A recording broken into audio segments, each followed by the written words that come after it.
Vous connaissez MrBeast. Avec plus de 225 millions d'abonnés, c'est presque impossible de ne jamais avoir entendu parler de celui qui domine YouTube depuis quelque temps et qui est considéré par beaucoup comme un vrai génie. Et je peux vous le dire, c'est pas pour rien. Ok, si on va sur sa chaîne, on peut déjà remarquer que les miniatures se ressemblent beaucoup. Et ça, c'est vraiment pas par hasard. En fait, rien n'est laissé au hasard, ce gars sait exactement comment retenir l'attention des spectateurs, et dans le monde d'aujourd'hui, l'attention, c'est la nouvelle monnaie. Ok, mais pourquoi est-ce que je vous parle de tout ça ? Pour que vous compreniez un peu mieux, laissez-moi vous montrer une de ses vidéos. Attendez, c'est pas lui, ça. Ça non plus. Et ça non plus. Ok, je crois qu'il est temps de revenir un peu à la base, et ce qui va nous intéresser, c'est ça. Bon, enfin, pas lui en particulier, mais plutôt eux. Je vous explique. Depuis quelque temps, j'ai commencé à remarquer que de plus en plus de vidéos YouTube avaient la même structure, avec des miniatures colorées qui mettent en avant le visage souvent surpris du youtubeur, et avec en arrière-plan des éléments qui sont volontairement très intrigants. Il y a aussi le contenu fait spécialement pour maintenir constamment votre attention, ou encore les titres incroyablement accrocheurs et bon, pas mal d'autres trucs, mais je crois que vous avez compris. En fait, que vous ayez compris ou non, peu importe, retenez juste qu'à la question comment attirer les spectateurs, c'est en gros ça la réponse. Bon, je vous l'ai dit, le comment c'est pas très important ici, par contre il est grand temps de parler du pourquoi. Qu'est-ce qui explique cette uniformisation du contenu sur YouTube avec ce format de vidéo qui devient presque la norme? Ok, laissez-moi vous introduire ChatGPT. On n'est pas là pour parler de lui bien sûr, mais je serais pas un vrai youtubeur si je l'utilisais pas, donc selon ChatGPT, l'algorithme de YouTube recommande des vidéos en fonction de l'utilisateur, tout en optimisant l'engagement en suggérant du contenu similaire et en favorisant les vidéos populaires. Bon, vous imaginez bien que c'est pas aussi simple que ça, mais en résumé, son but c'est de recommander du contenu pertinent à chaque utilisateur. Mais alors on peut se poser une question, quel impact a l'algorithme sur la saturation du contenu sur YouTube ? Pour essayer de mieux comprendre tout ça, on va imaginer Bob. Bob, c'est pour l'instant un petit youtubeur, mais il est très déterminé. Tellement déterminé en fait que ce qu'il veut Bob, c'est pas juste être connu, non, ce qu'il veut, c'est devenir une légende de YouTube. Et après des mois de recherche et de travail, il poste la vidéo. Une miniature travaillée au détail près, un titre accrocheur et surtout un contenu qui retient constamment l'attention des viewers. Bref, tout y est. Et ça marche, la vidéo explose et fait des dizaines de millions de vues. On peut dire bravo à Bob, il a réussi. De son côté, l'algorithme va détecter l'intérêt que provoque la vidéo et va donc recommander encore plus de vidéos similaires à ceux qui l'ont regardé, mais va aussi en proposer à tous les utilisateurs qui pourraient être intéressés par ce genre de contenu. Et croyez-moi, ça fait beaucoup de monde. Et c'est là que le cycle infernal commence. Les créateurs voient le succès de ce type de contenu et de cette façon de faire que l'algorithme avantage, et ils veulent eux aussi leur part du gâteau, que ce soit en termes d'audience, mais aussi de revenus, et ce que ça provoque, c'est ça.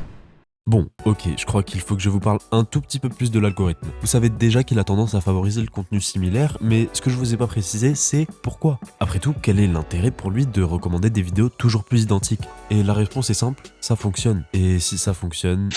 Ok, donc plus il y a d'utilisateurs et plus ils restent longtemps, plus YouTube gagne de l'argent. Et avec plus d'1 milliard d'heures de vidéos consommées par jour et presque 29 milliards de dollars générés en 2022, les développeurs de ce petit bijou ont franchement de quoi être fiers.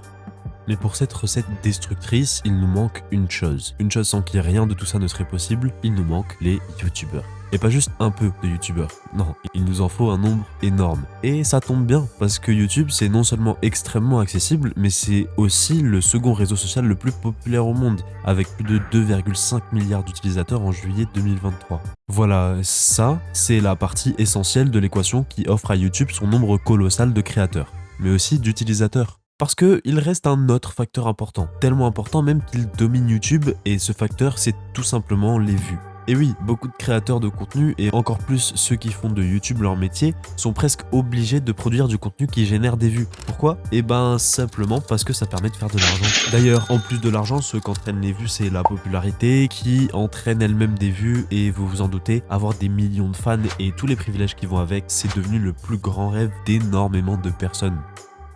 Ok, donc revenus publicitaires, partenariats avec des marques, produits dérivés, abonnements payants, dons de fans, bref, tous les moyens pour gagner de l'argent grâce à YouTube, si on ne fait pas d'audience, c'est même pas la peine d'y penser. Et vous vous en doutez, cette course aux vues, elle contribue elle aussi à cette uniformisation en encourageant un nombre colossal de créateurs à suivre les sujets et les formats populaires plutôt que de créer du contenu original. Bon, je pense que vous comprenez maintenant pourquoi je dis que le contenu sur YouTube est en train de mourir, et aussi d'ailleurs pourquoi Ted Rubin place aussi haut le rôle de l'algorithme dans notre société. Cette vidéo, c'est tout simplement pour faire prendre conscience. Et peut-être que vous trouvez que mon point de vue est justifié, et même que vous le partagez, ou peut-être en fait que vous trouvez ça complètement stupide. Malgré tout, je dois vous le dire, pour moi, YouTube, c'est pas ça. Seulement, je sais que vous êtes nombreux ici à apprécier les grosses vidéos divertissantes avec un contenu fait pour maintenir constamment votre attention, mais moi, ça ne me fait rien. Parce que malgré tout, j'ai conscience de ne pas être libre, conscience que je réagis exactement comme on s'attend à ce que je réagisse, et évidemment beaucoup de monde en a conscience, je ne suis pas seul. Mon problème à moi, c'est que je n'arrive pas à en faire abstraction. Je n'arrive pas à me laisser emporter. Alors évidemment, je ne critique pas le divertissement, ce que je critique, c'est la manière de faire. Parce que cette question de l'uniformisation, elle a un impact sur les créateurs, et vous le savez déjà, ils ont tout intérêt à suivre la tendance plutôt que leur propre passion, et ça entraîne encore plus de vidéos identiques et encore moins d'idées originales. Mais ce que ça entraîne aussi, c'est une perte d'authenticité. Parce que se conformer à la norme, c'est perdre son originalité, c'est perdre le lien avec sa passion.